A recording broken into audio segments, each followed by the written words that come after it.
Salah satu contoh yang sering-sering saya sampaikan kepada masyarakat bahwa terkait dengan money politik itu merupakan sesuatu yang haram untuk dilakukan.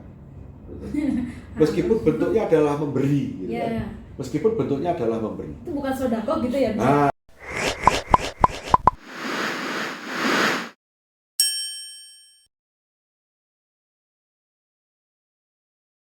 Assalamualaikum warahmatullahi wabarakatuh. Selamat siang, salam sehat untuk kita semua. Jumpa lagi dengan podcast Bawaslu Kabupaten Tuban. Kali ini kita kehadiran tamu narasumber dari Bawaslu Kabupaten Tuban. Beliau Ketua Bawaslu Kabupaten Tuban, Bapak Sulamul Hadi SAG SHMH. Selamat siang, Pak. Ini saya panggilnya Pak atau Gus ini? Biasa dipanggil Gus saja. Gus, enak Gus saja ya. Selamat siang Gus, sehat? Alhamdulillah sehat. Alhamdulillah sehat. Sebelumnya saya mau nanya nih Gus, background pendidikan Gus Hadi ini apa? Saya punya beberapa, karena sekolahnya saya tidak cuma satu ya, tapi saya pertama pernah di pendidikan agama Islam. Agama Islam. Ya, terus kedua saya juga sarjana hukum, yang kemudian saya lanjutkan S2 di salah satu perguruan tinggi swasta di Surabaya dengan gelar Magister Hukum, Magister Ilmu Hukum. Ini dari sarjana agama kemudian dilanjutkan ke bidang hukum. Ini kenapa bisa begitu Gus? Apa yang menarik di hukum? Sebenarnya bukan dari agama kemudian diteruskan ke hukum, bukan, tapi lebih ke pada saat kuliah itu memang kebetulan ngerangkap ya. Jadi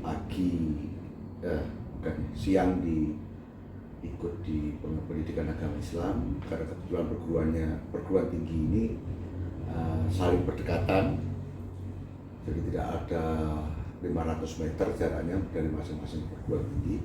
Ada Sekolah Tinggi Ilmu Tarbiyah Mahdun Ibrahim di Jalan Diponegoro, kemudian yang satunya Universitas Sunan Bonang. Jadi karena berdekatan itu akhirnya memicu keinginan saya untuk kuliah di dua perguruan tinggi. Yang satu di Stigma, mengambil jurusan pendidikan agama Islam, kemudian yang kedua itu di sarjana hukum. Jadi kuliahnya bersamaan, hanya lulusnya aja yang berbeda tahun, karena dulu saya pikir dengan lulusan PAI itu sudah cukup lah kita mendapatkan pekerjaan begitu. Nah ternyata ada akhir-akhir tahun 2004 itu ada perasaan rugi ya, dimana itu sudah semester akhir, sudah KKN, tinggal skripsi aja.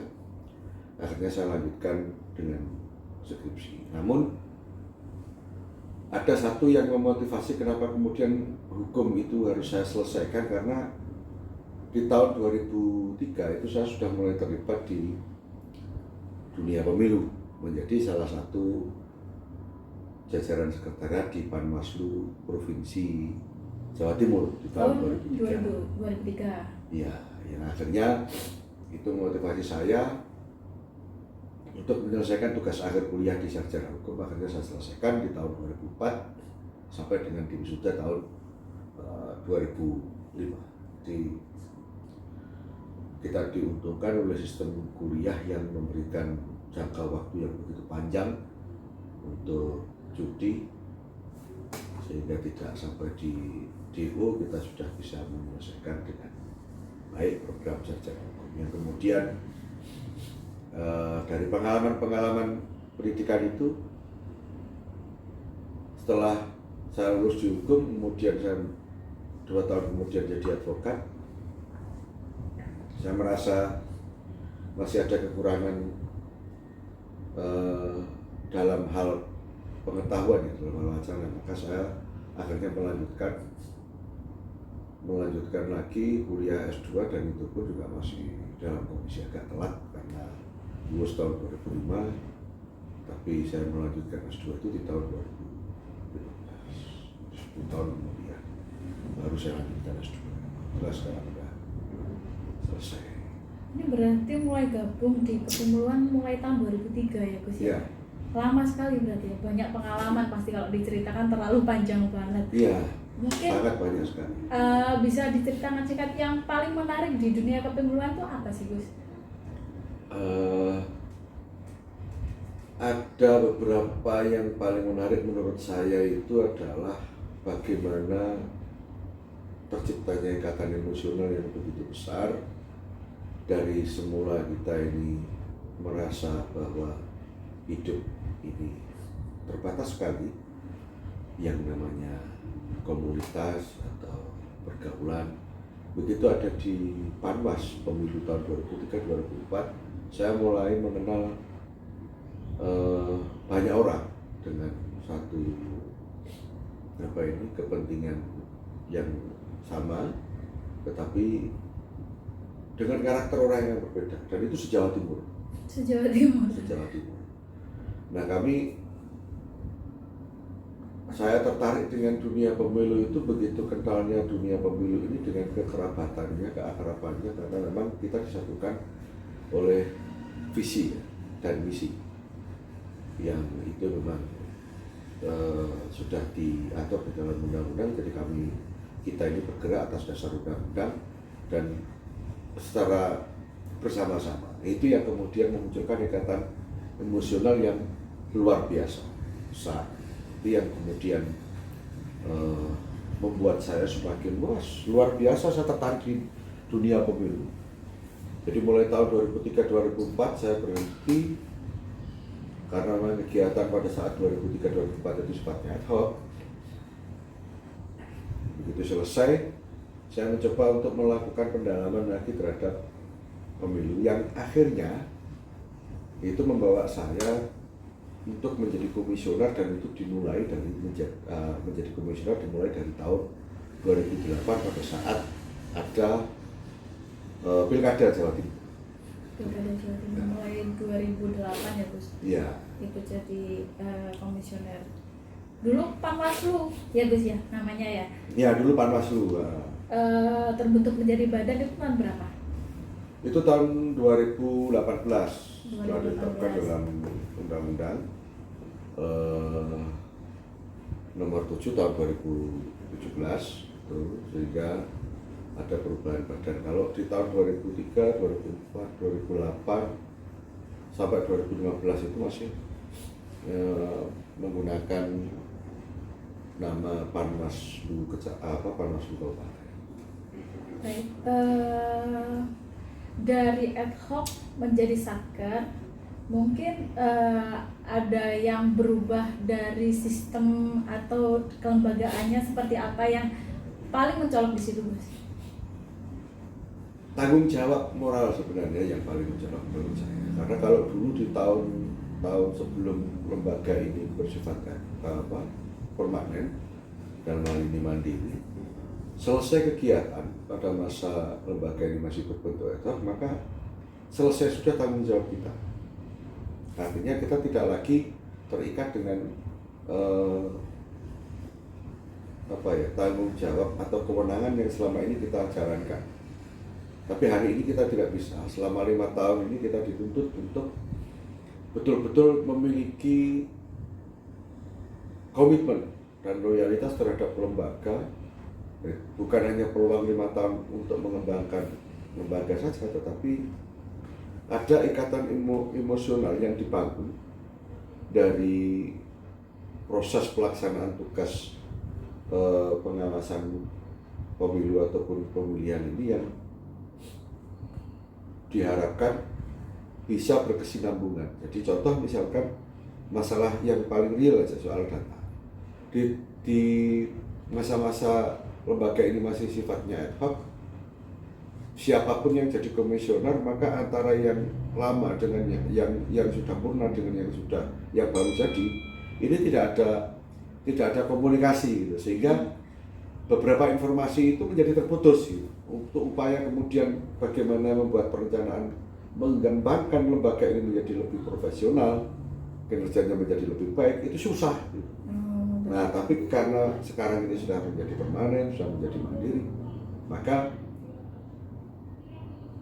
bagi Bawaslu yang kemudian sudah purna, artinya tidak terpilih lagi, dengan yang baru terpilih, itu masih ada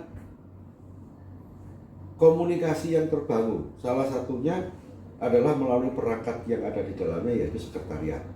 Karena sekretariat itu kan memegang beberapa hal yang masih bisa digunakan untuk menjadi dasar komunikasi kepada Bawaslu yang lama dengan jejak administrasi yang menjadi tanggung jawab sekretariat itu. Begini Gus, ketika Bawaslu sedang tidak ada tahapan, tidak ada pemilihan sama sekali, ini program-program yang sedang dijalankan terutama di tahun 2021 ini apa saja? Ada banyak yang hari ini kita lakukan. Orientasinya juga masih sama seperti pada saat pelaksanaan tahapan pemilu ataupun pemilihan, di mana koordinasi yang kita lakukan dengan KPU misalkan kaitannya dengan persiapan pemilihan yang akan digelar di tahun 2023 maupun 2024 dalam bentuk pemutakhiran data pemilih, kemudian mempersiapkan kader-kader dengan membentuk sekolah kader pengawasan. Nah, semua orientasinya adalah sama. Jadi bagaimana kemudian di pemilu-pemilu berikutnya pengawasan yang kita lakukan itu terfasilitasi sebagaimana yang diperintahkan oleh undang-undang. Salah satu contoh dari fungsi sekolah kader pengawasan itu adalah merupakan langkah awal kita untuk memainkan peran masyarakat dalam berpartisipasi melakukan pengawasan sebagaimana yang diperintahkan oleh undang-undang. Memberikan pemahaman kepada mereka tentang kepemiluan itu seperti apa, kewajiban pemilih itu seperti apa, kemudian tahapan pemilu itu harusnya bagaimana, apa yang perlu disikapi sebagai masyarakat dan lain sebagainya. Itu kita berikan semua pengetahuan. Sehingga apa, kita berharap dari sekolah kader pengawasan ini ada banyak orang di luar jajaran pengawas ini yang kemudian paham dengan pemilu. Nah, secara umum pendidikan politik ini akan mereka lakukan juga. Kita berharap mereka bisa mentransformasi informasi yang dia dapat pada sekolah kader pengawasan ini kepada masyarakat, sehingga masyarakat menjadi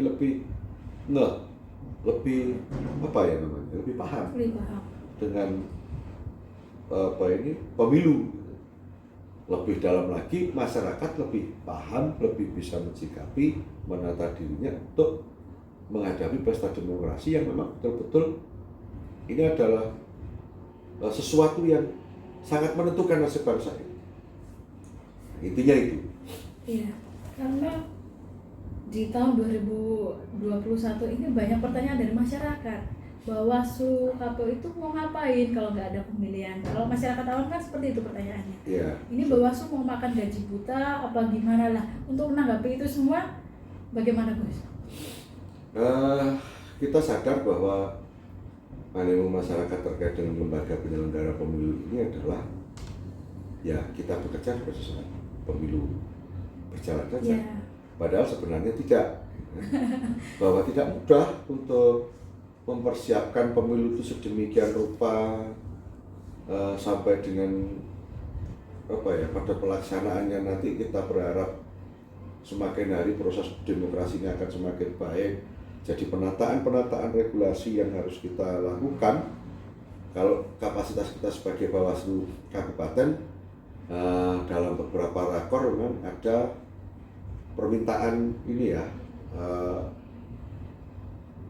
hasil dari kajian-kajian kita terhadap regulasi yang ada. Apakah ada yang kurang atau bagaimana terkait dengan regulasi-regulasi yang sebelumnya. Nah, itu kemudian akan disampaikan ke DPR RI. DPR. Legislatornya di sana. Nah itu nanti dengan harapan itu bisa disempurnakan regulasi-regulasi yang dianggap oleh penyelenggara pemilu yang setelah melakukan kajian terdapat beberapa hal yang tidak sinkron, tidak ketemu, baik antara contoh misalkan antara Bawaslu dengan PKPU, peraturan KPU ini. Nah perlu adanya sinkronisasi atau harmonisasi dalam proses pembuatan peraturan sebelum ditetapkan agar di lapangan itu tidak terjadi benturan. Tidak, iya, karena sering kali itu benturan kewenangan terjadi di lapangan antara Bawaslu dengan KPU yang sama-sama berpegang kepada prinsip yang diatur oleh peraturan yang berbeda sumbernya, yaitu kalau Bawaslu dari peraturan Bawaslu, kalau KPU dari peraturan KPU. Nah, untuk menghindari hal itu maka perlu ada kajian. Kajian ini butuh waktu. Tidak serta-merta kemudian kita disuguhi sebuah tulisan terus kita nulis. Enggak. Nah, masyarakat perlu tahu itu. Belum lagi kita mempersiapkan ya itu tadi yang dibebankan oleh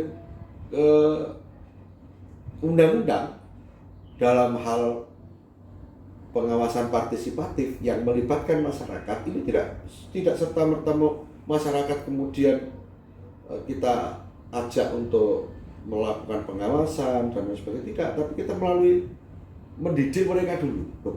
Kalau tidak semuanya ya berarti beberapa orang saja, karena memang fasilitas yang ada di Bawaslu ini hanya sangat terbatas sekali. Kalau bicara anggaran, tidak mungkin semua masyarakat itu kemudian diajak untuk berkumpul kan. Orang kita nyuguhin masyarakat makan tempe sama teh aja udah bingung kan caranya dari mana. Maka dari itu yang ada yang bisa kita lakukan adalah memilih di antara para masyarakat itu yang memiliki kompeten dalam hal apa ya, kepedulian, kemauan serta kemampuan itu kita pilih satu persatu untuk kita ajak berkumpul dalam satu forum yang namanya SKPP. SKPP tadi. Kalau di tahun 2022 itu kita ada tahapan apa aja, Gus? 2022 ini kemungkinan akan ada tahapan persiapan. Jadi kalau bicara soal tahapan pemilu, ya, itu ini baru ini wacana yang kita hari ini sedang tunggu-tunggu ya. Apakah ini benar atau tidak? Artinya wacana ini benar-benar diwujudkan menjadi sebuah jadwal tahapan atau tidak, tapi yang ada kemarin informasinya yang masuk dari 20 bulan sebelum hari H tahapan pelaksanaan pemilu itu mulai dijalankan. Ini ada ditambah waktu lagi kalau nggak salah 25 bulan. 25 bulan Sebelum hari H.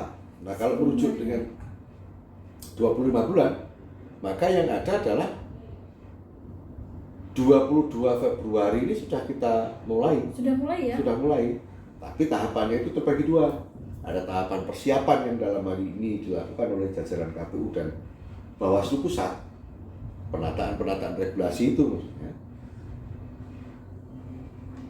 Kemungkinan di penghujung tahun 2022 baru akan masuk kepada tahapan pelaksanaan. Artinya pelaksanaan itu ya sudah bicara soal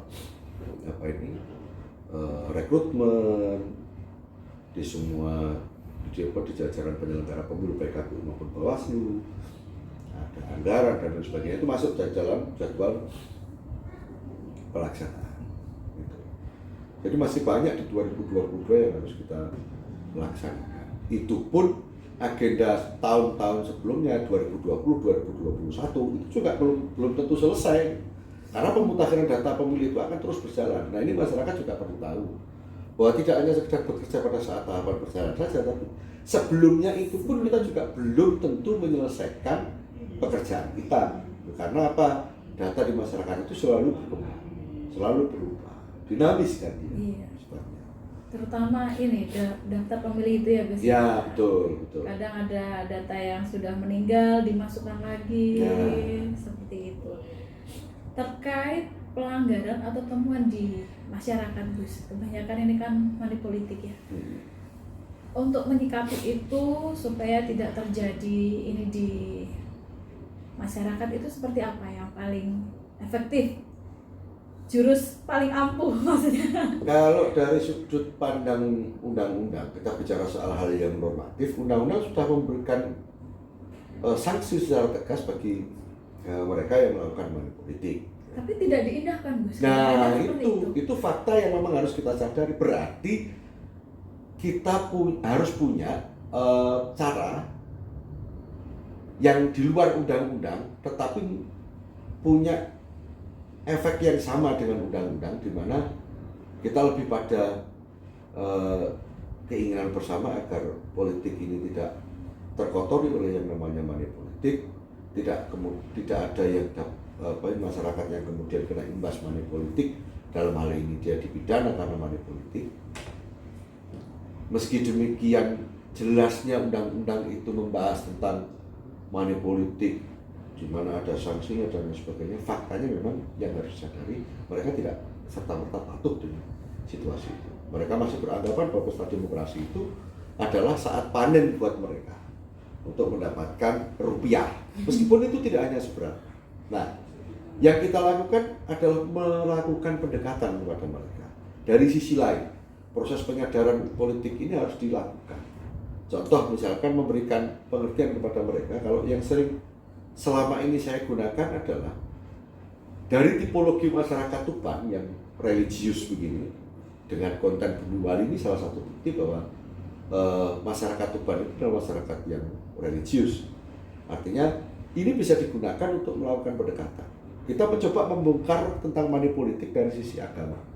Mungkin ini akan, iya, ini mungkin akan menjadi pertimbangan ketika masyarakat akan melakukan money politik. Salah satu contoh yang sering-sering saya sampaikan kepada masyarakat bahwa terkait dengan money politik itu merupakan sesuatu yang haram untuk dilakukan.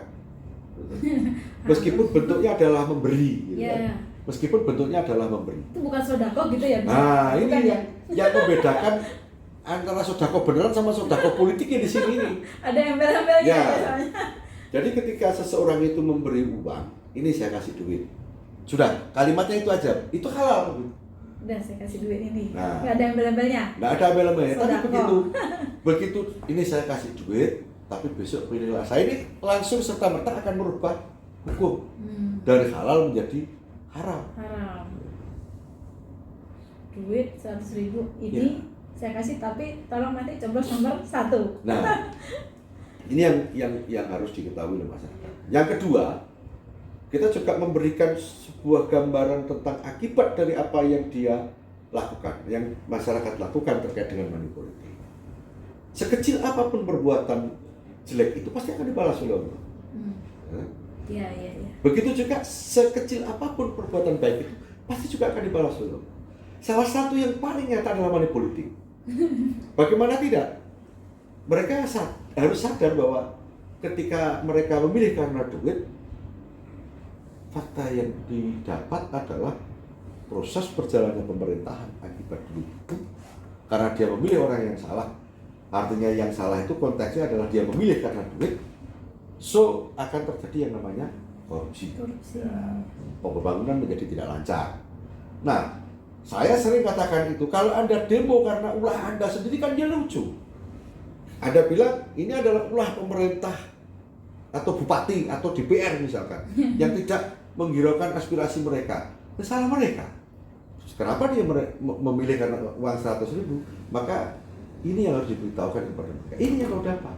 Dari 100.000 maka terbengkalai sudah nasib 5 tahun ke depan. Itu sering saya sampaikan. Saya tekankan kepada masyarakat, ini adalah balasan dari Tuhan atas dosa kecilmu yang kau lakukan secara berjamaah. Saya bilang begitu. Itu disampaikan waktu sosialisasi atau gimana? Iya, saya setiap saya sosialisasi, saya selalu sebutkan itu. Karena saya menganggap ini adalah pendekatan paling efektif untuk masyarakat di Tuban. Itu.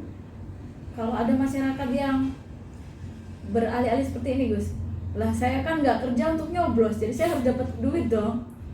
Ya, itu gimana, Gus? Makanya tidak ada lain kecuali bagaimana kita memberikan penyadaran kepada mereka bahwa yang mereka lakukan itu dilarang oleh agama. Saya juga sering menyampaikan kepada mereka bahwa apapun yang Anda lakukan ketika money politik ini berjalan, pertama, tidak menjamin kehidupan sejahtera selama 5 tahun ke depan. Yang kedua, kalau sampai uang itu kau gunakan makan untuk anak istrimu, maka darah anak istrimu menjadi terkotor dari barang haram. Dan itu tidak akan pernah menjadikan dirimu dekat pada Allah, yang otomatis akan mempengaruhi seluruh aktivitas kehidupan. Kok jadi ngeri ya Gus saya dengarnya. Jadi haram gitu ya hukumnya ya. Terus gini Gus, kalau semisal di masyarakat ini banyak banget yang bertanya sama saya waktu itu, Mbak ini loh ada money politik di desa saya, tapi mereka nggak mau lapor. Realitanya seperti itu. Ada saya tahu, yang ngasih siapa saya tahu, yang terima siapa saya tahu, tapi nggak ada yang mau lapor.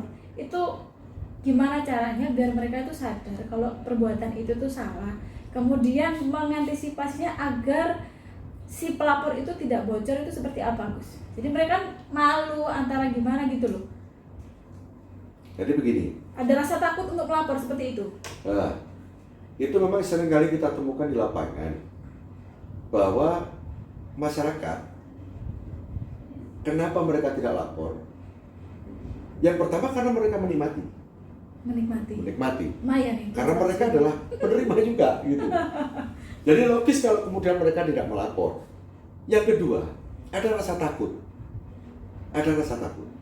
Kalau saya melapor nanti jangan-jangan dia apa-apain. Ya, nah, seringnya begitu. Kalau yang menikmati tadi saya tidak bisa jelaskan kecuali kita melakukan pendekatan dengan cara memberikan penyadaran bahwa money politik adalah haram. Pendekatan secara agamis, religius. Tapi untuk yang satu ini kenapa mereka tidak berani? Ya, ini yang harus dijelaskan. Karena contoh misalkan bagi pelapor itu ada jaminan dari undang-undang terkait dengan identitas mereka yang disembunyikan. Jadi ada undang-undang tentang perlindungan saksi dan korban. Itu ada. Dan kita jamin keselamatan dia. Bahwa tidak akan pernah ada dalam situasi tertentu pelapor itu dipublis namanya. Ini harus disembunyikan gitu ya sebenarnya? Iya, disembunyikan. Dan itu ada dasar undang-undangnya. Ini masyarakat yang tidak tahu. Dia mungkin masyarakat berpikir, hampir semuanya masih berpikir bahwa ketika saya lapor maka di situ akan tertera nama saya. Iya, tertera, tetapi tidak untuk dipublis. Nah, gitu kan. Jadi tidak mungkin itu kemudian diketahui oleh umum sehingga menimbulkan situasi dan kondisi yang mungkin dia tidak inginkan. Tetapi di sisi lain dia juga harus sadar bahwa terkait dengan kondisi dia sehari-hari pasca dia melapor itu ada undang-undang yang melindungi. Jadi tidak perlu ada yang ditakutkan sebenarnya. Nah, kita coba lihat aja di seluruh wilayah NKRI ini yang melaksanakan pemilu, ketika ada laporan pidana, faktanya tidak ada itu kejahatan pasca hukuman, pasca putusan pengadilan. Nah, ini yang harus disosialisasikan. Jadi agar masyarakat tidak takut lagi. Gitu. Masyarakat harus lapor kemana Gus kalau ada money politik seperti itu? Saya harus ke PKD dulu karena di situ di tingkat desa itu kan ada PKD ya, PKD, APPL itu. Atau saya harus ke Panwascam di tingkat kecamatannya, atau harus ke kantor Bawaslu kabupaten. Nah itu kadang itu masyarakat itu belum ngerti soal itu. Kalau soal lapor melapor itu mudah. Titik terdekat itu di mana lembaga yang paling yang jaraknya paling dekat dengan peristiwa? Ya, contoh misalkan desa. Ya, contoh misalkan di desa ya dengan PKD kan. Tentu ada jalur-jalur komunikasi yang dibangun yang memang disyaratkan di dalam undang-undang bagaimana PKD harus menyikapi pelanggaran yang didasarkan dari temuan ataupun laporan. Dia akan segera koordinasi dengan kecamatan. Nah, kalau misalkan pelanggaran itu titiknya berada pada posisi paling dekat dengan kecamatan, maka ya di kecamatan lah dia lapor. Atau mungkin titiknya paling dekat dengan Bawaslu kabupaten, maka di kabupaten dia lapor. Tidak masalah soal itu. Karena di masing-masing jenjang ini memiliki kewenangan ya, untuk melakukan atau menindaklanjuti, tetapi punya perbedaan kewenangan pada sisi memutuskan. Itu tidak bisa. Jadi contoh misalkan PKD kemudian menerima laporan dugaan pelanggaran, kemudian dia melakukan kajian, nah tidak bisa itu. PKD tidak kemudian melakukan kajian, tapi PKD langsung koordinasi dengan kecamatan berdasarkan sumber informasi dari PKD, maka kecamatan melakukan sebuah kajian. Nah, forum-forum pleno itu hanya berawal dari kecamatan. Itu, jadi tidak serta-merta meskipun mereka statusnya adalah sebagai pengawas TPS maupun PKD itu tidak memiliki kewenangan untuk menindaklanjuti dalam hal memutuskan apakah ini pelanggaran atau tidak, karena tidak punya forum pleno, terutama itu ciri lembaga ini. Gitu kan? Sepertinya waktu ini terlalu singkat untuk membahas. Iya, memang betul. Kepemiluan itu ya Gus ya. Kita butuhnya memang 1 hari 1 malam kan. Dan pengalaman Gus Hadi itu sangat banyak sekali, mulai dari tahun 2003 sampai sekarang. Selain pengalaman menarik Gus, ada nggak pengalaman yang aku jengkel waktu menangani masalah ini atau koordinasi dengan ini gitu, ada nggak Gus? Ada. Itu terakhir kemarin itu di tahun 2020. 2020 ya. Itu pilkada? Pilkada itu, pilkada Tuban. Bupati ya? Ya. Bupati. Pada saat pemungutan dan penghitungan kemarin, penghitung yang terjadi di Pelumpang itu kan sesuatu yang konyol yang menurut saya dilakukan oleh masyarakat. Jengkelnya saya itu luar biasa karena apa? Jengkel. Dia melakukan sesuatu yang ini menjadi target operasi kita untuk setiap tahapannya, terutama di ujung ya, di tahapan penghitung. Dia melakukan sesuatu yang dari kacamata hukum ini sangat-sangat dilarang, meskipun itu hanya sebuah prank. Oh, prank? Iya, itu kan kerjain kita. Kalau misalkan dari sudut pandang hukum dia termasuk kategori perbuatan pidana, dia ngepranknya bukan hanya Bawaslu, tapi ngeprank Bawaslu, kejaksaan dan kepolisian. Gitu kan? Toh akhirnya dari situ kemudian kita tidak bisa mengambil tindakan apapun, tapi cukup merepotkan. Dengan mereka melakukan hal-hal seperti itu. Baru kali ini terjadi, yang menurut saya ini sangat menjengkelkan, bukan dalam arti dampak dari perbuatannya terkait dengan putusan hakimnya ya, bukan ya, tetapi proses untuk melakukan kajian dan sebagainya melibatkan banyak orang.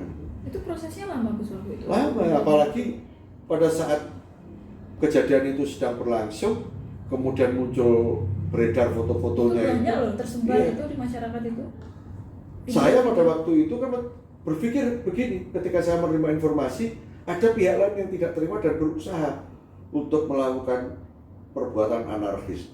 Saya berpikir begini, ini kewajiban saya untuk menyelamatkan mereka. Posisi saya pada waktu itu 30 kilo dari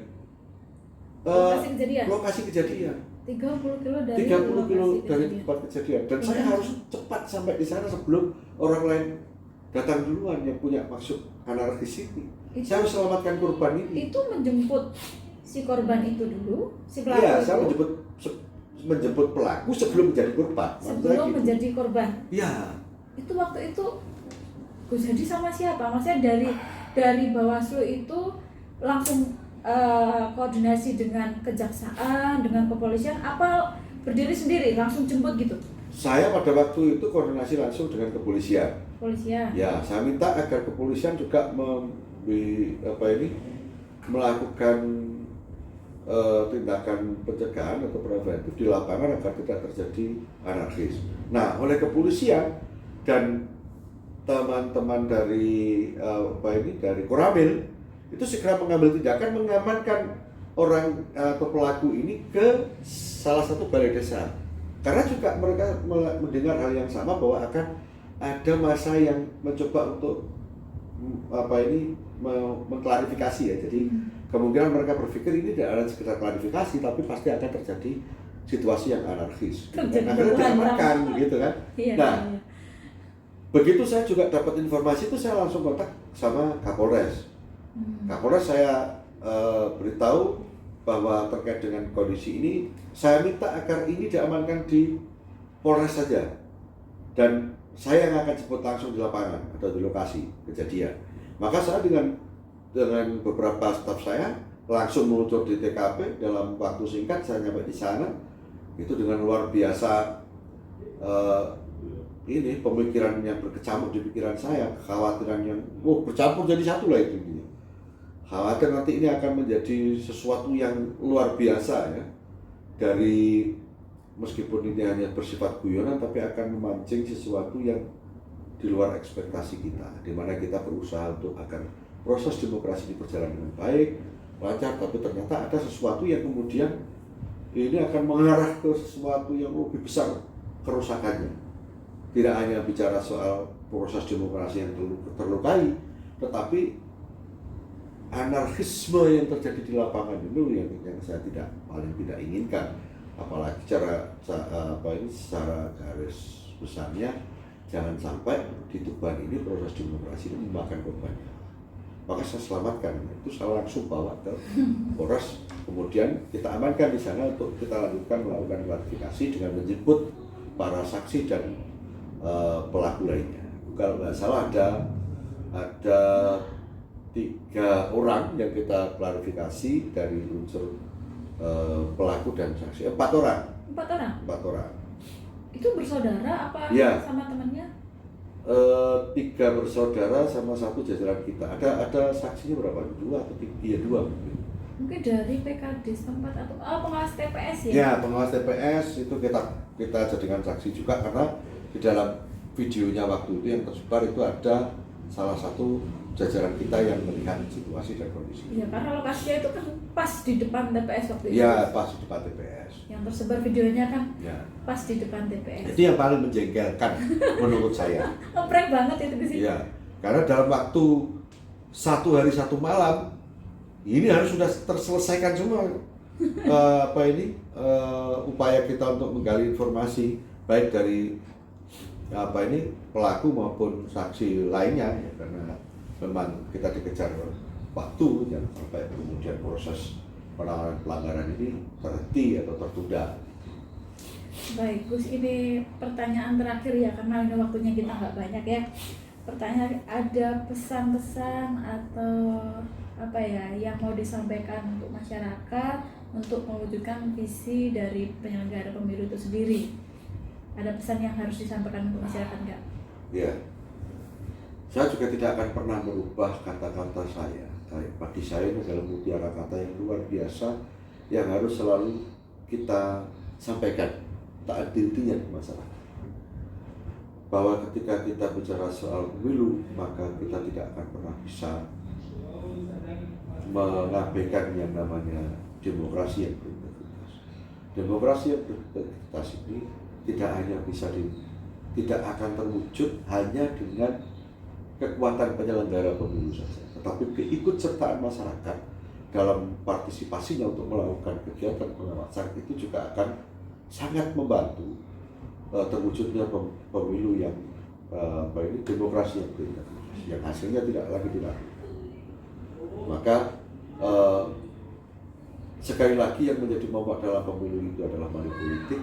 Sadarlah bahwa money politik itu adalah haram hukumnya. Tidak akan pernah ada faedahnya kita lakukan untuk bangsa ini. Justru yang ada adalah kita akan menjadi bagian perusak dari bangsa dan negara ini kalau kita menjadi orang atau salah satu orang yang melakukan money politik, tidak peduli kita penerima ataupun pelaku dari money politik.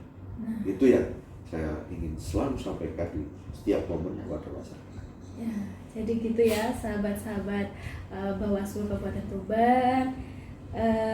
Waktunya sudah cukup. Kita akan jumpa lagi di podcast selanjutnya. Sampai jumpa.